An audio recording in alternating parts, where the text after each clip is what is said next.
انسان کے دل کو سنبھالا ہے۔ حضور نبی کریم علیہ السلام سے بے شمار علوم امت مصطفیٰ صلی اللہ علیہ وسلم کو منتقل ہوئے۔ ان بے شمار علوم مبارکہ میں سے دو علوم سب سے سرفہرست ہیں، ایک علم شریعت اور دوسرا علم طریقت۔ علم شریعت تھا کہ تم ظاہر کو کیسے سنوارو، علم طریقت تھا کہ تم اللہ اللہ کر کے اللہ سے کیسے واصل ہو جاؤ۔ در حقیقت اولیاء اللہ ہمیں یہ سکھایا کرتے تھے کہ آؤ میں تمہیں بتاؤں کہ ہم اللہ اللہ کیسے کریں کہ اللہ کی بارگاہ میں واصل باللہ ہو جائے، اللہ کی بارگاہ میں واصل ہو جائے۔ کیونکہ ہم نے امتداد زمانہ سے چیزیں تبدیل ہوتی رہیں، بدلتی رہیں، سسٹم تبدیل ہوتے رہے۔ اب پیروں کے پاس جانا صرف یہی ہے کہ مجھے فلاں چیز کی کمی ہے وہ ٹھیک ہو جائے، دولت کم ہے وہ ٹھیک ہو جائے، روزگار نہیں ہے وہ مکمل ہو جائے، یہ ہو جائے وہ ہو جائے۔ در حقیقت جو کام جس کی انہوں نے دکان بنائی ہوئی ہے نا، جو ان کی دکان ہے وہ ہم سودا لینے ہی نہیں جاتے۔ سودا یہ تھا جیسے آپ اللہ اللہ کر کے اللہ کی بارگاہ میں واصل ہوئے، ہمیں بھی اللہ اللہ کرنے کا طریقہ سکھا دیں، کرنے کا طریقہ سکھا دیں۔ حضور غوث پاک رضی اللہ تعالیٰ عنہ نے یک وقت ان دونوں میدانوں میں کام کیا۔ علامہ ابن جوزی علیہ رحمت، بیٹا آپ کیا کرتے ہو؟ بیٹا کیا بند کرو، السلام علیکم۔ بیٹا جب بات کر رہے ہوتے ہیں تو اپنی بات الصلاۃ والسلام علیک یا رسول اللہ وعلی آلہ وصحبہ وہ حضور غوث پاک رضی اللہ تعالیٰ کے پاس علامہ ابن جوزی تشریف لائے۔ علامہ ابن جوزی وہ ہے جنہیں محدث کبیر کہا جاتا ہے۔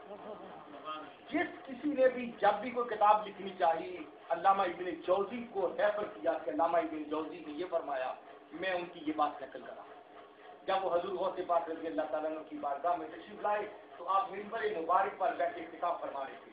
انہوں نے ایک آیت مبارکہ پڑھی، اس کا ترجمہ بیان کیا حضور غوث پاک رضی اللہ تعالیٰ۔ امام ابن جوزی کہتے ہیں میں نے اپنے دل میں کہا یہ ترجمہ مجھے آتا ہے۔ آپ نے دوسرا ترجمہ کیا، میں نے اپنے دل میں سوچا یہ بھی مجھے آتا ہے۔ آپ نے تیسرا ترجمہ کیا، میں نے کہا یہ بھی مجھے آتا ہے۔ آپ نے چوتھا ترجمہ کیا تو میں نے کہا کہ یہ تو مجھے نہیں آتا۔ اس کے بعد آپ نے اسی آیت مبارکہ کے 60 ترجمے کیے۔ اللہ کی قسم میں کسی ترجمے کو نہیں جانتا، 60 ترجمے۔ اور جب حضرت امام غوث الاعظم رضی اللہ تعالیٰ نے 60 ترجمے کر دیے، علامہ ابن جوزی نے اپنے کپڑے پھاڑ دیے، چیخ ماری اور جنگل کی طرف بھاگے۔ آپ نے ارشاد فرمایا اس بابے کو جو بڑا علم والا ہے نا اسے واپس لاؤ ہماری بارگاہ میں۔ وہ واپس آئے تو اپنا دست مبارک ان کے سینے پر پھیرا اور جتنے ان کے پاس علوم تھے وہ سارے کے سارے سلب کر دیے، اپنے واپس لے لیے۔ پوچھا سناؤ ابن جوزی کیا حال ہے اب تمہارا؟ انہوں نے کہا حضرت اب کوئی چیز سمجھ نہیں آ رہی، کوئی پتہ ہی نہیں ہے، کوئی لفظ کبھی زندگی میں پڑھا تھا پتہ ہی نہیں ہے۔ آپ نے دوسری مرتبہ اپنا دست مبارک پھیرا تو علوم کی وہ برسات ان کے اوپر ہوئی جو پہلے کبھی نہیں ہوئی۔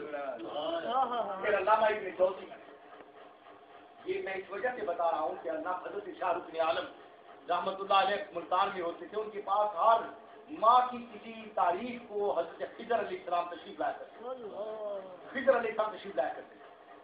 ان کے مریدوں میں دو مرید تھے، ایک دونوں کا نام عبدالعزیز تھا۔ ایک عبدالعزیز بڑے خوبصورت تھے اور ایک عبدالعزیز جو ہے وہ تھوڑے سے شکل کے عام تھے۔ لوگ دونوں کے درمیان میں فرق ڈالنے کے لیے کہ عبدالعزیز کس کی بات ہو رہی ہے، جو خوبصورت ہونے کہتے تھے عبدالعزیز سونے کی گل ہوتی ہے یا عبدالعزیز کوچے کی گل ہوتی ہے، کوچے کی گل ہوتی ہے۔ عبدالعزیز کیڑا عبدالعزیز کوچا۔ باری تھی اس دن روحانی تربیت کی حضرت عبدالعزیز سونے کی کہ حضرت خضر علیہ السلام ان کی گھر میں تشریف لائے اور آ کر اندر سے آواز دی عبدالعزیز۔ اب وہ سونا جو تھے وہ باہر گئے ہوئے تھے اور کوئلہ دروازے کے باہر بیٹھے تھے۔ انہوں نے کہا حضرت جی، انہوں نے سمجھا میرے پیرو مرشد بلا رہے ہیں، انہوں نے آواز کی حضور عبدالعزیز سونا تو کوئی نہیں، عبدالعزیز کوئلہ حاضر ہے۔ وہ چپ ہو گئے کہ بھائی باری تو عبدالعزیز سونے کی ہے۔ انہوں نے دوسری آواز کی تھوڑی دیر کے بعد عبدالعزیز، انہوں نے بعد میں جواب دیا حضور